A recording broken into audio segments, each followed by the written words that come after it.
નમસ્કાર, જય હિન્દ, વંદે માતરમ. વિદ્યાર્થી મિત્રો, આજે આપણે ડિસ્કસ કરવા જઈ રહ્યા છીએ 29 માર્ચ ધ હિન્દુ એનાલિસિસ. અગત્યના 2 થી 3 પોઈન્ટ છે. એમાં એક જે છે એ છે India US cooperation in Khalistani movement, અને બીજું જે અગત્યની પોઈન્ટ છે એ છે અનએમ્પ્લોયમેન્ટ ડેટા, જેની ચર્ચા આપણે કરી હતી અને ફરીથી એક અહીંયા આર્ટિકલ આવેલો છે. તો શરૂઆત કરીએ વિદ્યાર્થી મિત્રો, સૌથી પહેલા પેન્ડેમિક ટ્રીટી કાઉન્ટડાઉનને લઈને. તો આપણે જોયું હતું કે ભાઈ કોરોના લોકડાઉનમાં વર્લ્ડ હેલ્થ ઓર્ગેનાઇઝેશન અને બધા દેશોને એક કોર્ડિનેશનથી આપણે જે કોરોના મહામારી હતી, બરાબર, એને અચીવ કરવામાં આપણે બહુ સારી રીતે સફળ રહ્યા હતા. બધા કોર્ડિનેટ કરીને શક્ય બન્યું હતું. આનાથી આપણને એક વસ્તુ ખબર પડી છે કે ભાઈ ભવિષ્યમાં આવા ગંભીર રોગો આવશે, તો એની સાથે આખું વિશ્વ એક સાથે ઊભું રહીને કઈ રીતે લડી શકે, એના માટે કંઈક ક્રાઇટેરિયા બનાવવામાં આવે. તો અત્યારે હેલ્થવાળી જેટલી પણ બાબતો હશે એ એનું decision WHO world health organization લે છે. એક સંસ્થા ખાલી હેલ્થ માટે કામ કરે છે, એની સાથે બાકીની અધર સંસ્થામાં, બરાબર, જેટલા પણ UN છે, તો એ પણ આની સાથે કોલોબરેશન કરીને આ ટાઈપની જ્યારે પણ પેન્ડેમિક મહામારી આવે તો બધા એકજૂથ થઈને આ વસ્તુ સ્પ્રેડ ના થાય, બરાબર, એને પ્રોપર સ્ટ્રક્ચરલ કરવું જોઈએ. હવે આ ક્વેશ્ચન પૂછાય કે નહીં પૂછાય એની કોઈ પોસિબિલિટી નથી, કારણ કે હવે ઘણો ટાઈમ થઈ ગયો છે, બરાબર. મોસ્ટ ઓફ કેસમાં આવું બનતું હોય છે કે કોઈ મોટી અસરવાળું કંઈ પણ બાબત હોય તો યુપીએસસી 1 કે 2 વર્ષ પછી પૂછતું હોય છે. તો આ 2020ની ઘટના આપણે ગણીએ તો આની અપેક્ષા 2022-23માં હતી, બરાબર. 24માં કદાચ પૂછાઈ શકે, પણ એની આગલા ક્રમમાં પૂછાય એની પોસિબિલિટી ઓછી. બરાબર, જીનીવાની પણ અહીંયા વાત કરેલી છે, કઈ રીતે આપણે જીનીવા વાળો જે ઇસ્યુ છે એ આપણે ટેકલ કરી શકીએ છીએ, પણ એટલું બધું exam point of view importance લાગતું નથી. ટાઈમ હોય તો તમે વાંચી શકો છો, અધરવાઇઝ તમે સ્કીપ કરી શકો છો. પછી જે આપણા માટે અગત્યની ઇન્ફોર્મેશન છે એ છે યુએસ ઇન્ડિયા રિલેશનશિપ. તો અહીંયા એક ખાલિસ્તાની જે સમર્થકો છે, બરાબર, જે પંજાબમાં એક અલગ ખાલિસ્તાનની ડિમાન્ડ કરે છે, સેપરેટ સ્ટેટની ડિમાન્ડ કરે છે. તો એની ડિમાન્ડને લઈને ઇન્ટરનેશનલી શું કરે છે, પ્રેશર બનાવવાનું કામ કરે છે. તો જે પણ આપણા ભારતીય ભાઈ બહેનો હોય છે તો એને વિદેશોમાં, બરાબર, UK છે, US છે, કેનેડા છે, ઓસ્ટ્રેલિયા છે, દરેક જગ્યાએ, મતલબ આ ખાલિસ્તાની ટાઈપ NGO છે, હરેક જગ્યાએ એક્ટિવ હોય છે અને પર્ટિક્યુલર ઇન્ડિયનોને ટાર્ગેટ કરતા હોય છે. તો આવી સ્થિતિમાં ભારતે એની સિક્યુરિટીનું ધ્યાન રાખવું જરૂરી છે. તો એ બાબતમાં ભારત દરેક દેશો સાથે, બરાબર, જે ખાલિસ્તાની લીડર જે છે, બરાબર, તો ગુરુપવંત પન્નુ, તો એને ટાર્ગેટ કરી રહ્યા છીએ કે ભાઈ એની જ્યાં પણ એક્ટિવિટી ચાલતી હોય ભારતીય અગેન્સ્ટ, બરાબર, એને આપણે શું કરશું, ઉજાગર કરશું અને એને અટકાવશું. અને આપણને આમાં આ લીગલ પ્રોસેસમાં અમેરિકાનો પણ આપણને પૂરો સપોર્ટ મળશે. ઇન્ડિયન US રિલેશનશિપ સારા છે કમ્પેરેટિવ ટુ ખાલિસ્તાની મોમેન્ટ. અમેરિકા આપણી સાઈડ, બરાબર. આમાં મતલબમાં કેવું, એક દેશને એક પક્ષ લેવાનો, જેમ કે કેનેડાએ પક્ષ લીધો છે ખાલિસ્તાની મોમેન્ટ વાળા, કારણ કે એની એક આખી પોલિટિકલ પાર્ટીનું એક ગ્રુપ છે જેને લીધે કેનેડિયન સરકાર ટકેલી છે. તો એની સામે અમેરિકા જે છે એ આપણી સાઈડ રહીને જે પણ આવા ખાલિસ્તાની મુવમેન્ટ સપોર્ટ કરે છે એ સપોર્ટરનો વિરોધ કરે અને કોઈ પણ પ્રકારના સિટીઝનને કોઈ પ્રોબ્લેમ કે હાનિ ના પહોંચે એવી વ્યવસ્થા કરે. એના માટે આપણી જે હોમ મિનિસ્ટ્રી છે, એક્સટર્નલ અફેર્સ છે, બરાબર, પછી ફોરેન મિનિસ્ટ્રી છે, બધા કોર્ડિનેશન કરીને કામ કરે અમેરિકા સાથે કે ત્યાંના લોકોને કઈ રીતે આપણે સિક્યુરિટી એશ્યોર કરી શકીએ. હવે અહીંયા વાત કરી છે વિદ્યાર્થી મિત્રો, આપણે જે ઇકોનોમિક સર્વે જે આવ્યો છે, બરાબર, ઇન્ડિયન એમ્પ્લોયમેન્ટ રિપોર્ટ 2024, અને એની અંદર મેં તમારી સાથે જે ડિસ્કશન કર્યું હતું કે જે 2000ની સાલમાં 35% અનએમ્પ્લોયમેન્ટ રેટ હતો, અત્યારે 65% થઈ ગયો છે. ઓલમોસ્ટ ડબલ સુધી પહોંચી ગયા છીએ આપણે. અને અનએમ્પ્લોયમેન્ટમાં 83% યંગ છે, યુવા છે, બરાબર, મતલબ 100 બેરોજગાર હોય એમાંથી 83 યુવા છે. અને આ 83% યુવાઓમાં પણ, મતલબ 100%ની વાત નથી. જો એક વસ્તુ હંમેશા યાદ રાખજો, ઇકોનોમીમાં એક આવશે પોપ્યુલેશન. આપણી અત્યારે એકચ્યુઅલ પોપ્યુલેશન 145 કરોડ કરતાં પણ વધારે છે. એમાં 143 કરોડનો આંકડો ધ હિન્દુ પોતે પબ્લિશ કરે છે. હાલાકી જે વસ્તી ગણતરી છે એના ડેટા પૂરા નથી થયા, પણ અંદાજિત આંકડા હોય છે, જે આંકડા ઇન્ડિયન રજિસ્ટર પાસે હોય છે જન્મ મરણના જે હોય ને એના આધારે.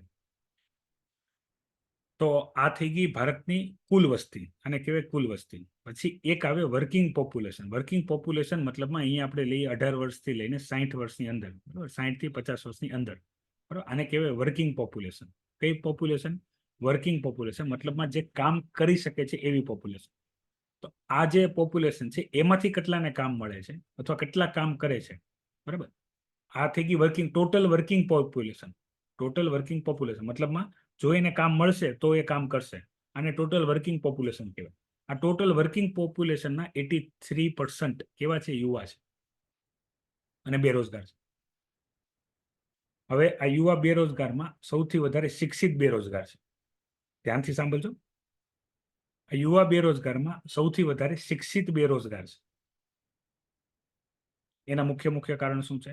કે ભાઈ જે પણ લોકોએ જે પણ પ્રકારનું શિક્ષણ લીધું હશે એ શિક્ષણમાં એને કામ મળતું નથી. બીજું, પોતે ડિગ્રી કરેલી છે એટલે જે કામ મળતું હશે, ડિગ્રી કરેલી છે એ કામ નથી મળતું, તો કામ મળતું કયું હશે? તો લેબર વર્ક મળતું હોય, મજૂરી મળતું હોય. એ એને કરવું ના હોય કારણ કે એને ડિગ્રી કરેલી છે. બેરોજગારી તરીકે ફરવું ચાલશે પણ કોઈ કામ કરવું ચાલશે નહીં. હાલાકી એક સમજદારીપૂર્ણ વાત એ છે, બરાબર, કે ભાઈ જે કામ અત્યારે મળે છે કરવું જોઈએ. ક્યાં સુધી? જ્યાં સુધી અન્ય કોઈ કામ ના મળે ત્યાં સુધી. તો વચ્ચે એક ક્રિટિસિઝમ વાળી બાબત આવેલી હતી. લોકો એને ક્રિટિસાઇઝ કરતા હતા સમાજમાં, પણ એ ક્રિટિસાઇઝ કરવાની વાત નથી. ઘણા બધા એવા એન્જિનિયર છે, ડિપ્લોમા એન્જિનિયર છે કે ડિગ્રી એન્જિનિયર છે, તો એ લોકો ઝોમેટો સ્વિગીની અંદર ડિલિવરી કરતા હતા, બરાબર.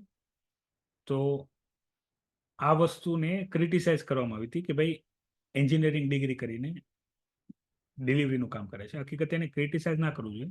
એ કામ તો એને મિકેનિકલ એન્જિનિયર તરીકે જ કરવું છે, ઇલેક્ટ્રિકલ એન્જિનિયર જ કરવું છે, સિવિલ એન્જિનિયર તરીકે જ કરવું છે. પણ એને જોબ નથી મળતી તો ઘરે બેસી નહીં રહેવાય. અને એ વધુ સમય ડિલિવરીનું કામ કરશે નહીં જ્યારે એને કંઈ પણ વ્યવસ્થિત કામ મળી જાય, બરાબર. ડિલિવરીનું કામ પાર્ટ ટાઈમ જેમ કરતા હતા, પણ તો પણ એમાં કંઈક ને કંઈક રેવન્યુ જનરેટ થતી. તો આ એક નિયમ છે, જ્યાં સુધી કંઈ નથી મળતું, અન્ય કોઈ પ્રોફેશનલ કામ નથી મળતું, ત્યાં સુધી અન્ય કામ કરવું જોઈએ. હા, પછી તમારું રેગ્યુલર કામ મળી જાય ત્યારે કરવું જોઈએ. તો બધા આવું નથી કરતા. આવું કરવા માટે પણ હિંમત જોઈએ કે ભાઈ મેં ડિગ્રી કરી છે, ભલે તમે જે ડિગ્રી કરી, બરાબર, પૈસા કમાવા જરૂરી છે, જે પણ રસ્તેથી કમાવો એ રસ્તેથી.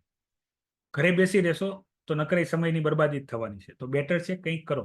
કંઈક કરશો તો કોકને મળશો, અને કોઈ મળવામાં કંઈ એવું થઈ જશે કે તમને બની શકે કોઈ કોન્ટેક્ટ થાય, બરાબર, કોઈ વ્યક્તિ આને પરિચય થાય અને એ વ્યક્તિના હસ્તકે કંઈક કામ મળે કોઈ કંપનીમાં અથવા કોઈ પ્રાઇવેટ ઇન્સ્ટિટ્યૂટમાં, જ્યાં તમને આ ડિલિવરી કરતાં વધારે કંઈક પૈસા મળે અને ધીરે ધીરે તમારી પ્રોગ્રેસ થાય. તો શિક્ષિત બેરોજગાર હોવાનું એક કારણ આ છે કે એને જ્યાં કામ જોઈએ છે ત્યાં મળતું નથી. હવે કામ મળતું કેમ નથી તેનું સૌથી મોટું જે કારણ છે એ છે કે ભાઈ એને જે જોબ કરવાની છે, જોબની જે ક્વોલિફિકેશન છે એ તો એની પાસે છે, પણ એની માટે જે સ્કિલની રિક્વાયરમેન્ટ હોય, બરાબર, એ સ્કિલ નથી. એ અનસ્કિલ છે જોબ માટે. આવું અમેરિકા કંપની, પછી વિદેશી જેટલી પણ આપણે જાપાનીઝ છે, કોરિયન કંપની છે જે ભારતમાં કામ કરતું હોય, એ ભારતીય વિદ્યાર્થીને કામ નથી આપતી, બરાબર, કારણ કે એનું માનવું છે એની પાસે ડિગ્રી છે પણ અમારે જે સ્કિલની જરૂર છે એની પાસે નથી. એટલે મોસ્ટ ઓફલી તમે જોજો અમુક એવી કંપની હશે જે ફ્રેશરને લેતી હોય, પણ મેક્સિમમ કંપની ફ્રેશરને નહીં લેતી હોય. કેમ? કારણ કે એ વ્યક્તિને જોબમાં રાખીને પહેલા 1 કે 2 વર્ષ તો એને ટ્રેનિંગ આપવી પડશે કામ શું કરવાનું છે. અને બહુ પ્રોફેશનલ કંપની હોય તો એ આવી રીતે યુટિલાઇઝ ના કરે. આવું ઘણી બધી વસ્તુ તમે જોશો. કંપનીમાં જોબ લેવા જશો ને ત્યારે ખબર પડશે. ઇન્ટરવ્યુ આવશો, બરાબર, ઇન્ટરવ્યુમાં સ્કિલ પૂછે, બરાબર. સેલરી ને બધું તો બહુ પછીની વાત છે. પેલા જોબ મળવી એ મહત્વની વાત છે. ભારતમાં તો બહુ કોમ્પિટિશન છે, બરાબર. એનું એક કારણ વસ્તી પણ છે કે ભાઈ આપણી વસ્તી જેટલી બધી વધે છે એની સામે જોબ ઓપોર્ચ્યુનિટી વધતી નથી. અને જેટલા પણ ગ્લોબલાઇઝેશન છે, ગ્લોબલાઇઝેશનની જેટલી ઇમ્પેક્ટ છે ઇન્ડિયન ઇકોનોમીમાં, એનાથી શું થાય છે? જોબ ઘટે છે, બરાબર. તમે જો દિવસે દિવસે ઓટોમેશનનું કામ થતું જાય, મશીનરી વાળું કામ થતું જાય. મતલબ ભારતમાં તો એવો ટ્રેન્ડ છે કે એક વ્યક્તિ પાસે લગભગ મિનિમમ 2 કે 3 વ્યક્તિનું કામ કરાવવાનું. જેમ કે તમે એક જ જગ્યાએ 5 જણા કામ કરતા હોય, એમાંથી 3 જણા છોડીને જતા રહે, તો બાકીના 2 જણા એ 5-5નું કામ પૂરું પાડી દેશે. આટલું કામ લેવામાં આવે છે, બરાબર. લેબર વર્ક બહુ હાર્ડ લેબર વર્ક છે ભારતનું અને ચાઇનાનું. તો સ્કિલ વધારવી પડે. તો આના માટેની એક પ્રોપર સ્ટ્રક્ચરલ થશે. મેં તમને પહેલા કીધું છે, આના માટે આપણે એક ડિટેલ ઇન્ફોર્મેશન જોશું. બેરોજગારીના કારણ, બેરોજગારી રિપોર્ટ, એના ડેટા, બેરોજગારીના કારણ અને સમસ્યા અને ચેલેન્જીસ આપણે જોઈ લેશું. પછી જોબ ઓપોર્ચ્યુનિટી જોશું. હવે અહીંયા આપણા જે ઇકોનોમિકલ એડવાઇઝર છે એની પણ ડિટેલ આપેલી છે, એને પણ એનો પક્ષ રાખેલો છે, બરાબર, કે ભાઈ ગવર્મેન્ટની પણ અમુક લિમિટેશન છે. ગવર્મેન્ટ જો જોબ સર્જન કરી શકે તો બધાને આપી દે. તો અહીંયા 83 એટલું બધું, મતલબમાં 65% અનએમ્પ્લોયમેન્ટ સુધી રહેવા તો ન દે, બરાબર ને. તો શા માટે આવું નથી થતું? તો એના કંઈ કારણ છે. તો એ જ આપણે બધી ડિસ્કશન જોવાની છે. આ ટોપિક આવશે જીએસ પેપર 3 અને જીએસ પેપર 2. જો કે બેરોજગારી તો બધામાં જ કામ લાગશે. એસે, જીએસ પેપર 1, 2, 3, ઇવન એથિક્સમાં પણ. અને જો તમારો ઓપ્શનલ સબ્જેક્ટ એવો છે કે જ્યાં કરંટ રિલેટેડ કંઈ ઇન્ફોર્મેશન આવતી હોય તો પણ અગત્યનું છે. હવે અહીંયા વાત કરી છે કોલ ઇમ્પોર્ટની. કોલસાના ઇમ્પોર્ટને લઈને. કોલસાનું ઇમ્પોર્ટ આપણે ઓસ્ટ્રેલિયામાંથી કરીએ છીએ, બરાબર. ઓસ્ટ્રેલિયામાં કોલસાની માઇન છે, આપણે ત્યાંથી ઇમ્પોર્ટ કરીએ છીએ. કોલસો આપણે ભારતમાં મળે છે, પણ આપણે ભારતીય કોલસો યુઝ કરતા નથી. કેમ? આપણે રિઝર્વ રહેવા દઈએ છીએ કે જેથી ભવિષ્યમાં બહારથી ક્યાંયથી કોલસો નહીં મળતો, બરાબર. ત્યારે શું કરશું? આપણે ભારતીય કોલસો આપણે વાપરશું. કોલસાનો આપણે સૌથી વધારે ઉપયોગ કરીએ છીએ ક્યાં? કોલસાનો આપણે સૌથી વધારે ઉપયોગ કરીએ છીએ થર્મલ પાવર પ્લાન્ટમાં, સ્ટીલ અને ઘણી બધી ઇન્ડસ્ટ્રીમાં, બરાબર, જ્યાં કોલસો રેગ્યુલર યુઝ થાય છે. તો આ કોલસો આપણે બહારથી મંગાવીએ છીએ, બરાબર. આપણા માટે કોલ ઇન્ડિયા, જે ગવર્મેન્ટ પીએસયુ છે, કોલ ઇન્ડિયા ગવર્મેન્ટ પીએસયુ મતલબ સરકારી કંપની છે કોલ ઇન્ડિયા, બરાબર. બહુ સારી કંપની છે. એ કોલસાની લેનદેનના ભાવને બધું નક્કી કરે. ઇમ્પોર્ટ આપણે જે કરીએ કોલસો, એ ખરીદી કોણ કરે છે? તો કોલ ઇન્ડિયા કરે છે, બરાબર. પછી એને ડિસ્ટ્રીબ્યુટ કરે આખા ભારતમાં. અને આપણી જે રિક્વાયરમેન્ટ છે એ રિક્વાયરમેન્ટ છે એનર્જી માટે.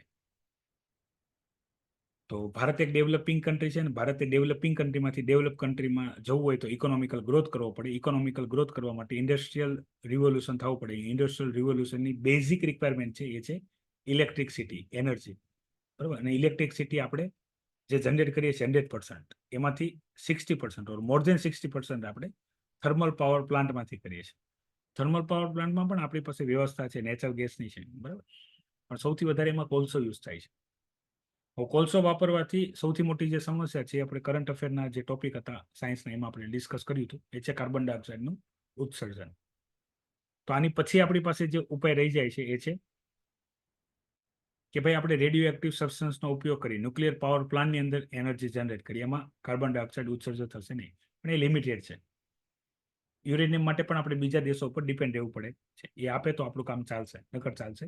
હાલાકી મળી રહી છે, એવું નથી મળતું નથી, પણ એનો જે રેશિયો છે ઓછો છે. આપણે ટાર્ગેટ શું લીધા છે કે ભારત રિન્યુએબલ એનર્જી ઉપર શિફ્ટ થશે, બરાબર. જેમાં આપણે સોલર એનર્જી ઉપર કામ કરશું, અને જે 500 ગીગાવોટ, બરાબર, ઇલેક્ટ્રિસિટી આપણે પ્રોડ્યુસ કરશું. આપણે કોલસાનો યુઝ અથવા કોલસાથી જે ઇલેક્ટ્રિસિટી જનરેટ થાય છે એનો ટાર્ગેટ લીધો છે આપણે, મતલબ 50%થી ઘટાડશું પહેલા, અને પછી 40% સુધી લઈ જશું. ધીરે ધીરે આપણે એને 30% સુધી સીમિત કરી દેશું. એટલે આપણી કોલસા ઉપરની ડિપેન્ડન્સી પણ ઘટે. આ રાતોરાત ના થાય, આના માટે ટાઈમ લાગે. તો એના માટે આપણે કામ કરી રહ્યા છીએ. હવે અહીંયા સમસ્યા શું છે કે ભાઈ અત્યારે આપણે જે કોલસો ઇમ્પોર્ટ કરીએ છીએ એ આપણને મોંઘો પડે છે. તો શું આપણે ઇમ્પોર્ટ કરીને વાપરવો જોઈએ કે આપણી પાસે જે છે એનો યુઝ કરવો જોઈએ? એક સમસ્યા છે. આની સાથે અદાણી ગ્રુપે જોડાયેલું છે, બરાબર. એટલે ઘણી બધી કોન્સ્પિરન્સી થિયરી પણ છે, તમારી સામે આવશે જો તમે ઠીકઠાક કરંટ અફેર અથવા અમુક પર્ટિક્યુલરલી ન્યૂઝ ફોલો કરતા હો તો. થિયરીમાં એ બધી વસ્તુ આવે છે, એટલે કરંટ અફેરમાં આપણે અત્યારે અંદર ઉતરશું નહીં. યુરોપિયન યુનિયન છે, એ જેટલી પણ ટેક જાયન્ટ કંપની છે, બરાબર. આની ચર્ચા મેં તમારી સાથે આની પહેલા કીધી હતી. જે ગૂગલ છે, એપલ છે, મેટા ફેસબુકનું છે, બરાબર, એમેઝોન છે. આ બધાની એક મોનોપોલીને લઈને, ડિજિટલ માર્કેટને કંટ્રોલ કરવાને લઈને દરેક માર્કેટને કંટ્રોલ કરે, દરેક ડેટા રાખે. તમે એન્ડ્રોઈડ યુઝર છો તો તમારી બધી ડેટા કંપની પાસે છે, અને કંપની બધી ડેટા સેલ કરશે, બરાબર. તો આના માટે બિલ હોવા છતાં પણ યુરોપિયન યુનિયન પાસેનું બિલ છે મતલબ પ્રોટેક્શન છે, છતાંય એનો મિસયુઝ થાય છે. તો એ રોકવા માટે કામ કરવાનું છે. ઇન્ટરનેટ ફ્રીડમ ઇન ઇન્ડિયા, બરાબર. આપણે જોઈએ છીએ કે ભાઈ સૌથી સસ્તું ઇન્ટરનેટ ભારતમાં છે વિશ્વમાં, બરાબર. અને આ ક્રાંતિ મુકેશ કાકાના આવ્યા બાદ થઈ. જીઓ, જેમાં એને પેલા ફ્રી આપ્યું ને પછી ધમધડાક, બરાબર. મુકેશ કાકા નતા એ પેલા લોકો મહિનામાં 1 GB યુઝ કરતા, આખા મહિનામાં. એમાં પણ 300-400 MB બચતી, અને એ છેલ્લા દિવસે રિચાર્જ કરી લેતા, એટલે 300-400 MB કેરી ફોરવર્ડ થતી. એમ કરતા કરતા કરતા લોકો 1 GB ભેગી કરી લેતા, બરાબર, આ રીતે કેરી ફોરવર્ડ કરી. એ સમયમાંથી આજનો સમય છે કે 1.5 GB કે 2 GB ડેટા ઓછો પડે છે લોકોને. સારું છે કે ખરાબ, બરાબર, બધા પોતપોતાનો ઓપિનિયન છે. યાદ રાખજો, તમારી પાસે જેટલી વસ્તુ છે એ વસ્તુનો સાચો ઉપયોગ કરશો તો તમે સફળ થઈ જશો. આ નિયમ છે હંમેશા. પણ તમારી પાસે જે વસ્તુ છે, બરાબર, એનો પ્રોપર યુઝ નહીં કરો તો કદાચ તમારી પાસે, આપણે હંમેશા આપણું એક માઇન્ડસેટ હોય કે મારી પાસે શું નથી. બરાબર, આપણે હંમેશા એ ફોકસ કરીને ચાલતા હોઈએ છીએ કે મારી પાસે શું નથી. મારી પાસે આ બુક નથી, બરાબર, મારી પાસે આ મટીરિયલ નથી, મારી પાસે આ વસ્તુ નથી, બરાબર. આપણે એ નથી વિચારતા કે આપણી પાસે જે છે એ બીજા પાસે નથી. એનો ઉપયોગ કરીને આપણે શું કરીએ કે તો આપણે આપણો બહુ કિંમતી સમય હોય એ વગર કારના કામમાં બરબાદ કરી નાખીએ અને પછી આપણે કરીએ. આમાં ક્રાઇમની વધારે ચર્ચા કરી છે, બરાબર. આતંકવાદી એક્ટિવિટીને લઈને પણ આખી ડિસ્કશન કરી છે. ઇન્ટરનલ સિક્યુરિટી સાથે આપણા GS પેપર 3માં ઇન્ટરનલ સિક્યુરિટી સાથેનો ટોપિક છે, બરાબર. જેમાં આપણે રેન્સમવેર, બરાબર, જે અત્યારે હેકરો હોય તમારા પૈસા ખાલી કરી નાખે બેંકોમાંથી, એ બધું કામકાજ એ શીખે છે કે ઇન્ટરનેટ ઉપર. તો એક વસ્તુ છે પ્રોડક્ટિવ શીખી શકો છો, તમે ફ્રી ક્લાસે મેળવી શકો છો, બરાબર. અને તમે લોકોના ખિસ્સા ખાલી કઈ રીતે કરવા છે એ પણ મેળવી શકો છો. ઇટ્સ ઓન યુ, તમે યુઝ કઈ રીતે કરો છો. બહુ અગત્યની ઇન્ફોર્મેશન છે. કેજરીવાલ નો ટોપિક અગત્યનો છે, પણ એનું જે રિઝલ્ટ આવશે એ આપણા માટે અગત્યનું છે, બરાબર. આપણે political news daily by daily discuss કરશું નહીં, કારણ કે પૂછાશે નહીં, કામની નથી. હા, તમને પોલિટિક્સમાં ઇન્ટરેસ્ટ હોય તો તમે ન્યૂઝ વાંચી શકો છો. જ્યાં સુધી ઇલેક્શન નહીં પતે ત્યાં સુધી પોલિટિકલ ન્યૂઝ બહુ વધારે આવશે.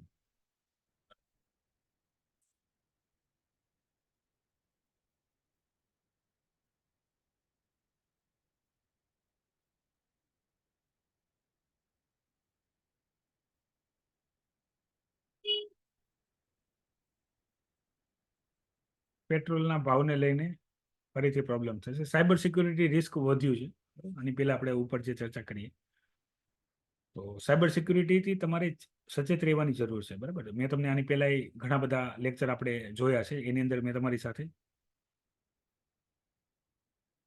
ના કરંટ અફેરમાં બધા ટોપિક ઇઝી જ હોય છે.